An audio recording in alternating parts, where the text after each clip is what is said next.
Okay, guys. Okay, Salavantis, basically, what do you want to see on how did this come about here? Some people are wondering, it's 4 months later. Has she been cooperating with authorities, and when did you realize something wasn't right in that house? Well, through the investigation, after a couple days of getting witnesses in, talking to people, we realized something wasn't right. And while we did the investigation, we realized that she did conceal evidence that would have led to us finding out what happened to a young man that lost his life. And honestly, this should be a lesson right now for parents, that concealing evidence against law enforcement and trying to figure out what happened in cases such as this is not appropriate. Is it some are disturbed the fact that she didn't come forward that night and say, listen, it was accidental, and it would have reduced some of the pain?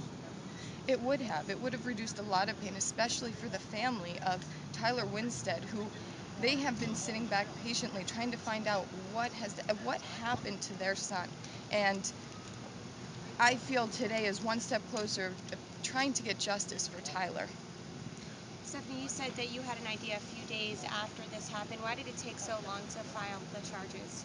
Well, as we all know, certain stories came up. We were following different leads, and when certain people were coming forward and giving us information, we started putting things together, and that's why it took us so long to realize what actually occurred that night.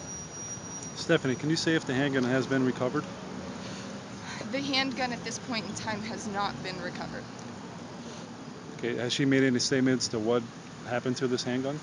At this point in time, it is not the conclusion of the case, so she has not made any statements to that regard.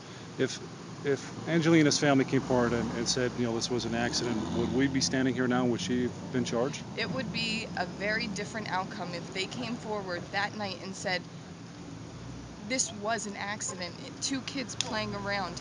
And that should be a lesson also to parents. You need to realize where your guns are and make sure they're secure from your children.